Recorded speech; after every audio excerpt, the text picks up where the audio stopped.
जरा कल्पना कीजिए, आज से ठीक 3 साल बाद आपका नाम यूपीएससी फाइनल रिजल्ट की पीडीएफ में हो सकता है। या आप आज भी वही किताबें खोलकर ये सोच रहे होंगे कि इस बार कहां गलती हो गई।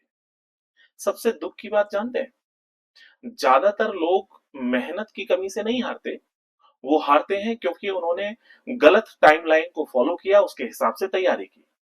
उन्हें लगता है कि यूपीएससी 1 साल का समय सब्जेक्ट है या 1 साल का एग्जाम है, लेकिन सच्चाई ये है कि यूपीएससी का खेल लगभग 3 साल का है। और अफसोस की बात यह है कि आपको इस कैलेंडर के बारे में न तो कोई कोचिंग बताती है, न ही कोई यूट्यूबर, और न ही कोई टॉपर्स इस बारे में बात करता है। आज इस वीडियो में मैं आपको ये बताऊंगा कि यूपीएससी एग्जाम के लिए 3 साल का कैलेंडर पर्याप्त और सफिशिएंट क्यों है। तो अगर आप तैयारी करना आरंभ कर रहे हैं या आपके 2-3 साल के अटेम्प्ट हो चुके हैं, तो ये वीडियो आपके लिए है। देखिए, यूपीएससी का जो एग्जाम है वो 1 साल का गेम नहीं है। 3 साल तक आप लगातार जब प्रयास करते हैं तब जाके आप सफल बनते हैं। Most of the aspirants plan for next test and top rankers plan for the next 3 years. जो टॉपर्स हैं और जो बाकी के एस्पिरेंट्स हैं जो सेलेक्ट नहीं हो रहे हैं और जो सेलेक्ट हो रहे हैं, उन दोनों की स्ट्रेटेजी में क्या अंतर है, वो दोनों ही लोग किस तरीके से कैलेंडर को या टाइम टेबल को बनाते हैं, इसको समझते हैं। सबसे पहले अधिकतर एस्पिरेंट्स ये सोचते हैं कि मैं इसी साल पहले ही अटेम्प्ट में यूपीएससी की तैयारी कर लूंगा और पहले अटेम्प्ट में सेलेक्ट हो जाऊंगा। Things in single attempt, build 1 month plan. हर एक सब्जेक्ट को सोचते हैं कि 1 महीने में मैं खत्म कर दूंगा, और नेक्स्ट टेस्ट के लिए वो भागते रहते हैं, टेस्ट सीरीज ज्वाइन करते हैं, प्रयास अपनी तरफ से पूरे कर रहे हैं, लेकिन गलत टाइमलाइन चूज कर ली है। और कलेक्ट रिसोर्सेज एंडलेसली, हर वक्त नई नई किताबें, नए नए रिसोर्सेज खरीदते रहते हैं, उनको पढ़ते रहते हैं। वही टॉपर्स क्या करते हैं, which year of the calendar am I in. देखो, दोनों ने अपने आप से प्रश्न किया।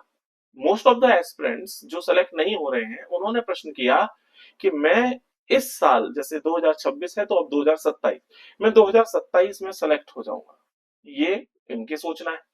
वहीं टॉप रैंकर्स ये सोचेंगे कि मैं किस साल फाइनली मेरा सिलेक्शन हो जाएगा, which year of the calendar am I in. और इसके लिए वो 3 साल का प्लान करते हैं, थिंग्स इन 3 इयर्स आर्क। और इस 3 साल के पूरे टाइमलाइन को अलग अलग फेजेस में बांटते हैं और उसके हिसाब से प्लानिंग करते हैं। प्रिपेयर फॉर अनसर्टेनिटी, लाइफ बहुत अनसर्टेन है, कभी भी कुछ भी हो सकता है। आप किसी भी दिन बीमार पड़ सकते हो, किसी दिन आपका पेट दर्द हो सकता है, कभी सिर दर्द हो सकता है, कभी घर में कोई फंक्शन हो सकता है, कभी रिश्तेदारों के यहाँ कोई फंक्शन हो सकता है, कभी कोई दुर्घटना भी हो सकती है। तो अनसर्टेनिटी की भी एक विंडो को कंसीडर करते हुए चलते हैं। और बहुत कम रिसोर्सेस को ये पढ़ते हैं और उसके ऊपर मास्टरी कवर कर लेते हैं, यानी कि पढ़ने के बाद बार बार उसका रिवीजन कर रहे हैं। ये टॉप रैंकर्स की कहानी है। सो बिगेस्ट मिसअंडरस्टैंडिंग क्या है, UPSC does not work like college exam. जैसे कॉलेज एग्जाम की डेट शीट आई 1 महीने पहले और उसके बाद पढ़ना स्टार्ट किया, वैसे यहाँ काम नहीं चलता है। College exam reward the next test. College exam से आप 1 महीने पढ़े और आपने बढ़िया स्कोर कर लिया। यूपीएससी में लगभग 30 महीने की आपको एक सतत प्रयास रहता है, इंटेंसिव प्रयास होता है, तब जाके आप सफल हो सकते हो। तो हिडन टाइमलाइन क्या है कि 1 attempt is equal to nearly 2 years of your life. कैसे, इसको हम समझते हैं। अभी देखिए क्या चल रहा है, जुलाई 2026। अब मान लीजिए आप बिल्कुल बिगनर हैं और जुलाई 2026 से आपने प्रिपरेशन स्टार्ट करी है, तो आप डेफिनेटली 2027 के प्रीलिम्स में अपीयर होंगे। जनवरी फरवरी 2027 में यूपीएससी का फॉर्म निकलेगा और आप उसको फिल करेंगे। फिर उसके बाद मई में आप अपीयर होंगे प्रीलिम्स एग्जाम में। फिर जून में रिजल्ट आएगा। मेंस सितंबर 2027 में आप मेंस देंगे, इसका रिजल्ट लगभग दिसंबर के आसपास आएगा। फिर आपके जो इंटरव्यू हैं लगभग फरवरी मार्च यहाँ चलेंगे। और अर्ली 2028 और फाइनल रिजल्ट आते आते कितना हो गया, अप्रैल मई 2028। आपने तैयारी कहां से आरंभ करी थी, जुलाई 2026 से। तो आप देखिए लगभग 2 साल की तो विंडो है। और अगर किसी भी एक अटेम्प्ट प्रीलिम्स या मेंस या इंटरव्यू में भी उतने मार्क्स नहीं आए कि आप मेरिट लिस्ट में शामिल हो पाए, तो अब आपको फिर से एक और नया अटेम्प्ट लेना है। तो 1 attempt is equal to 2 years। तो fail prelims once the next chance arrives a full year later. Every attempt pass और fail carries almost 2 years of your life. एक अटेम्प्ट 2 साल लेकर जाना सुनिश्चित है आपका। ये तो तब है जब बिल्कुल आइडियल मान के चलते हैं कि आप बस अभी से तैयारी करना स्टार्ट किया और आपको बिल्कुल सब कुछ समझ में आ गया, क्योंकि जुलाई 2026 से लेकर फिर आपका एग्जाम मई 2027 में हो रहा है। आप इस बीच में सारा पढ़ भी लें, रिवीजन भी कर लें, जो कि नेक्स्ट टू इम्पॉसिबल है, ये संभव है। लेकिन 1 अटेम्प्ट कम से कम 2 साल तो ले रहा है। 1 साल इसमें जोड़ दीजिए तैयारी का, उस पर भी अभी बात करेंगे। तो if 1 attempt consume nearly 2 years of your life, why are people preparing with 1 month plan. जब एक अटेम्प्ट ही 2 साल लेकर जाता है तो लोग या एस्पिरेंट्स 1 महीने के प्लान बना के क्यों चल रहे होते हैं। उन एस्पिरेंट्स के पेरेंट्स भी कई बार कह रहे होते हैं कि सर मैं तो 1 साल का सिलेबस बच्चे को 6 महीने में खत्म कराऊंगा। ऐसा करना खुद के खिलाफ नाइंसाफी करना है। तो अब आपको इन 3 साल की विंडो में कैसे कैसे काम करना चाहिए। तो जो सबसे पहला ईयर है, मैं उसको ईयर 0 काउंट कर रहा हूं, the foundation phase, that is foundation. जैसे किसी बिल्डिंग को बनाते हैं तो उसकी नींव बनाते हैं। क्या जो बिल्डिंग आज बनी हुई आपको दिखाई दे रही है, क्या उसकी नींव आपको दिखाई देती है क्या, नहीं दिखाई देती, वो तो जमीन के नीचे होती है ना। ऐसे ही जब आपकी ये फाउंडेशन फेज प्रिपेयर होगी 1 साल के बाद, तब भी किसी को भी इसका कुछ पता नहीं चलेगा कि आपने इस साल कुछ किया है या नहीं किया है। So nobody seize the foundation but everyone notice the building. नींव कोई नहीं देखता, सब कोई बिल्डिंग देखते हैं। तो हम पहले साल में हमें फाउंडेशन पे काम करना चाहिए। फाउंडेशन का मतलब, भाई यूपीएससी का जो सिलेबस है उसको समझने के लिए बेसिक एलिजिबिलिटी चाहिए ना, बेसिक टर्मिनोलॉजी, बेसिक कॉन्सेप्ट समझना चाहिए। वो कहां से आएंगे, वो आएंगे आपके लिए एनसीईआरटी और बेसिक बुक से। और ये एक नॉन नेगोशिएबल बेस लेयर है, इसको आपको करना ही चाहिए। दूसरी चीज है कि न्यूज़पेपर रीडिंग। न्यूज़पेपर रीडिंग, लोग सोचते हैं कि मैं यूट्यूब पे, कई सारे लोग यूट्यूब समरी डालते हैं, मैं समरी देख लूं, शॉर्ट नोट्स पढ़ लूं। देखिए न्यूज़पेपर रीडिंग का तात्पर्य मेरा किससे है। यूपीएससी प्रीलिम्स में एक पेपर होता है सीसेट, और उसमें आप जानते हैं कि पैराग्राफ आते हैं और उनकी हिंदी हो चाहे इंग्लिश हो, बहुत ही ज्यादा टफ लैंग्वेज लिखी होती है। और जब आप पढ़ना स्टार्ट करते हैं ना, तो आपकी जीभ या आपका माउथ जितनी तेजी से पढ़ सकता है, आपका दिमाग जरूरी नहीं कि उतनी तेजी से समझ सकता है। यानी दोनों के बीच में सिंक्रोनाइजेशन होना बहुत जरूरी है। और ये सिंक्रोनाइजेशन यानी कि रीडिंग प्लस अंडरस्टैंडिंग, इन दोनों के बीच में सिंक्रोनाइजेशन तब संभव है जब आप डेली रीडिंग कर रहे हो। तो न्यूज़पेपर रीडिंग आपको करंट अफेयर्स तो कवर कराता ही है, लेकिन आपको सीसेट के पैराग्राफ के लिए भी प्रिपेयर करता है। सो इसको एक डेली हैबिट बना लेना है, वीकेंड कैचअप करने की जरूरत नहीं। Third is understanding the syllabus. पूरे सिलेबस को ढंग से समझना। Know the map before the journey. हर एक सब्जेक्ट कहां पे एक दूसरे से इंटरलिंक करता है, ये सब कुछ समझना है इस फाउंडेशन फेज में। और धीरे धीरे आंसर राइटिंग बेसिक्स भी स्टार्ट करना है, कैसे आंसर लिखना चाहिए। It is a skill not instinct. ये इंस्टिंक्ट बहुत इंस्टेंटली तो आप सीख नहीं सकते, धीरे धीरे स्किल विकसित की जाती है। वैसे ही आप भी धीरे धीरे विकसित करेंगे। अभी फाउंडेशन फेज है, तो धीरे धीरे आप आंसर राइटिंग करिए। और आप जिस भी लैंग्वेज से पेपर देंगे, चाहे आप इंग्लिश लैंग्वेज में दें या आप हिंदी लैंग्वेज में, जिस भी भाषा में जाना चाहते हैं उस भाषा की वोकैब हमारे पास अच्छी हो। तो लैंग्वेज और एक्सप्रेशन पे भी काफी काम करना है, क्योंकि आपका रिप्रेजेंटेशन किस में हो रहा है, शब्दों के माध्यम से मेंस में हो रहा है। और वो शब्द जितने अच्छे होंगे, जितने गुणवत्ता परक होंगे, क्वालिटेटिव, उतने बेहतरीन मार्क्स मिलेंगे। तो लैंग्वेज और एक्सप्रेशन पे काम करना है। और फिर आता है नोट मेकिंग सिस्टम। इसको एक बार बनाने की जरूरत है, जो कि पूरे 3 साल आपको बाकी के हेल्प करने वाला है। तो ये तो हो गया फाउंडेशन फेज। अब आते हैं अगले साल। अब इसको हम एक स्टूडेंट दो स्टूडेंट की कहानी से समझते हैं कि 1 साल के बाद दो स्टूडेंट कहां पहुंचते हैं। एक है student A, he rushes directly into advance book. उसने कहा कि मैं बेसिक्स नहीं पढ़ूंगा, मैंने तो स्कूल में पढ़ी ली थी एनसीईआरटी, अब मुझे एनसीईआरटी पढ़ने की आवश्यकता ही नहीं है। मैं एक काम करता हूँ, जो एडवांस बुक है मैं वो लेके आता हूँ, मैं वही पढ़ूंगा। वहीं दूसरी तरफ स्टूडेंट बी है, वो यहाँ जो बताई गई ट्रिक है, जो बताया हुआ मेरा गाइडलाइन है उसके हिसाब से चला। उसने कहा ठीक है, सबसे पहले मैं कोई एडवांस बुक नहीं पढ़ूंगा, 6 महीने मैं सिर्फ और सिर्फ बेसिक बुक्स को देने वाला हूँ, यानी कि एनसीईआरटी और जो बिल्कुल बेसिक बुक्स हो सकती हैं उन पर 6 महीने इसने खर्च किए। अब 1 साल के बाद दोनों की स्थिति क्या है उसको देखते हैं।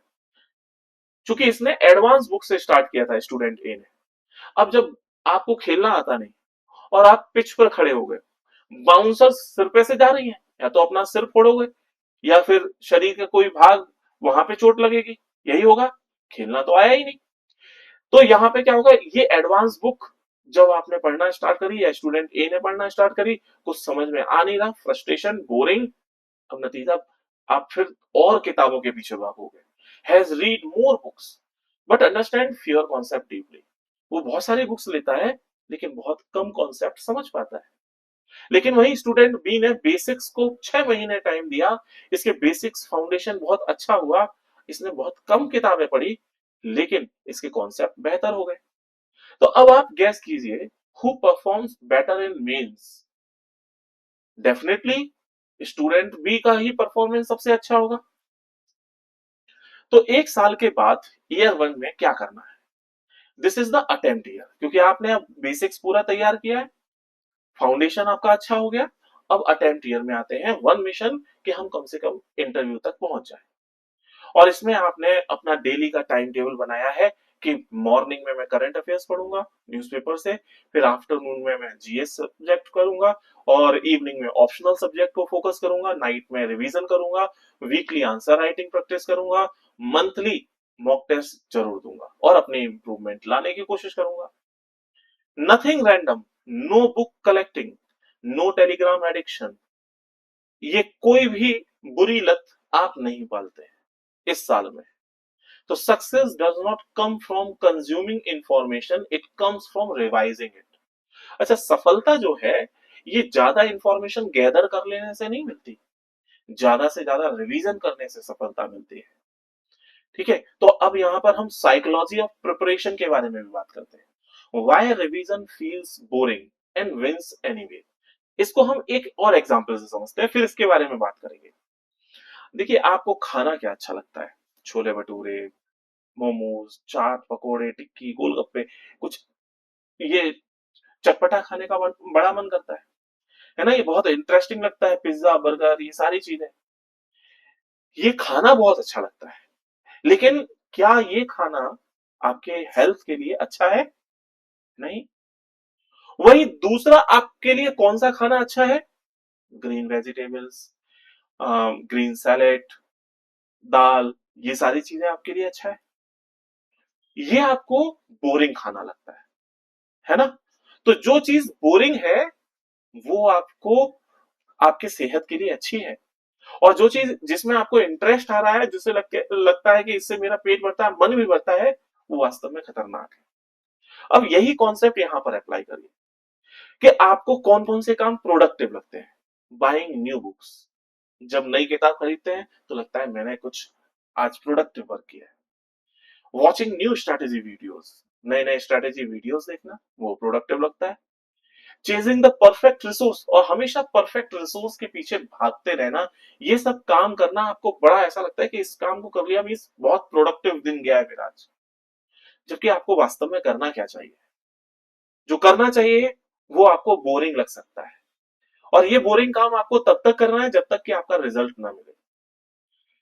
इसमें क्या करना है, रिवाइजिंग द सेम मटेरियल, जो आपने फाउंडेशन फेज में बुक्स पढ़ी थी, उसके नोट्स बनाए थे, उसको बार बार रिवाइज करना।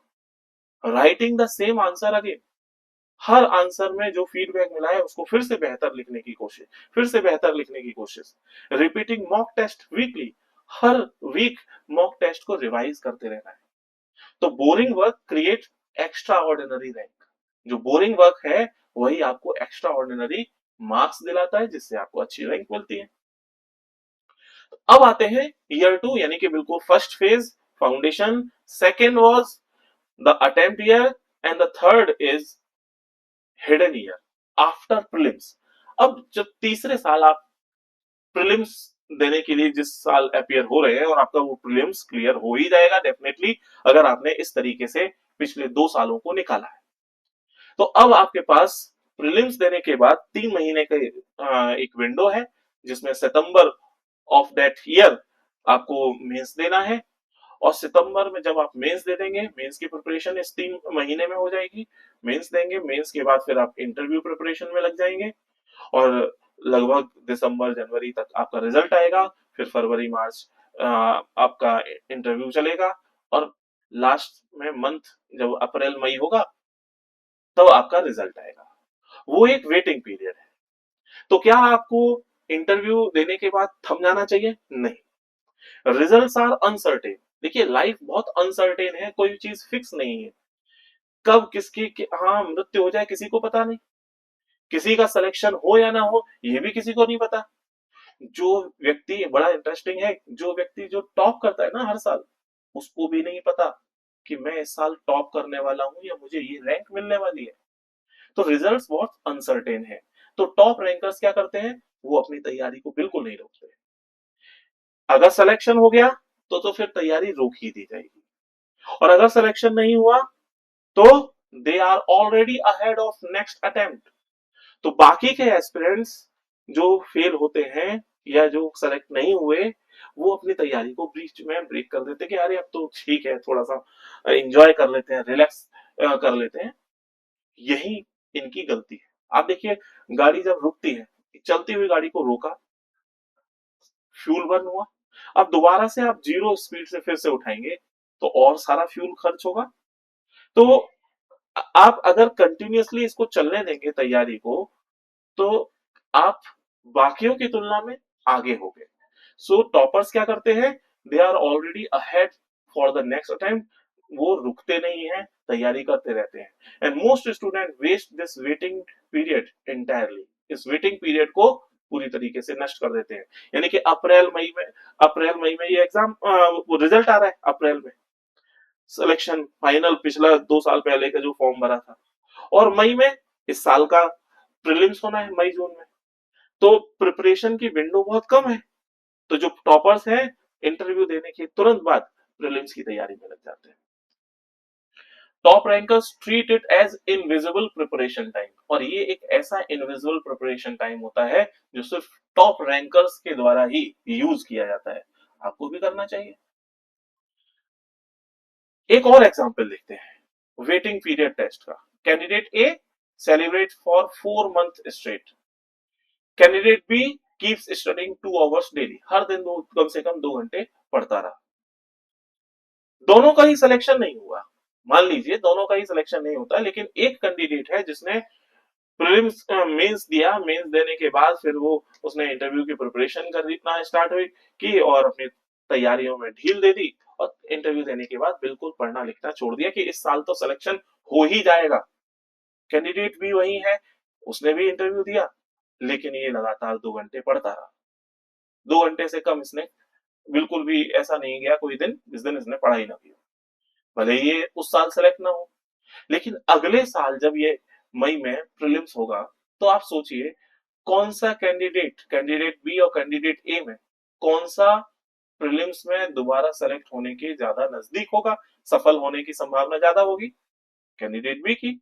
He starts the next attempt with a huge and quite advantage, while candidate A starts the next attempt from zero, no momentum, no edge. तो डेली डेली एफर्ट्स अगर हम छोटे छोटे प्रयास भी करेंगे, तो हम इमोशनल साइकिल को बीट करते हुए चलेंगे। कई बार हमारे इमोशंस हमारे ऊपर हावी होते हैं। इस इमोशंस को हावी होने से रोकने के लिए हमें अपनी एक अनुशासन बनाना जरूरी है, डिसिप्लिन बनाना जरूरी है, जो मैं पिछली कुछ वीडियोस में बता चुका हूं। तो कैलेंडर ये क्या बना, 3 ईयर कैलेंडर, जो आपको हमेशा याद रखना है। First is year 0, second year 1 and third is year 2। Year 0 is called foundation year. इसमें आपको फंडामेंटल बिल्ड करने हैं, एग्जाम को बहुत अच्छे से समझना है, डिसिप्लिन को डेवलप करना है अपने अंदर, और बेसिक्स पे मास्टरी करनी है। Second year would be the attempt year. Serious attempt देना है, मॉक टेस्ट लगातार देना है, रिवीजन करते रहना है, आंसर राइटिंग करना है, ऑप्शनल जो सब्जेक्ट जो भी है उस पर मास्टरी करनी है, और इंटरव्यू माइंड सेट के लिए तैयार रहना है। सेकेंड ईयर जब आती है, means the third year, that is uncertain year, कि मेरा सिलेक्शन होगा या नहीं होगा ये तो किसी को नहीं पता। लेकिन सीखना नहीं रोकना है, नेवर स्टॉप लर्निंग। अपनी वीकनेस पे इंप्रूवमेंट करने की कोशिश करना है।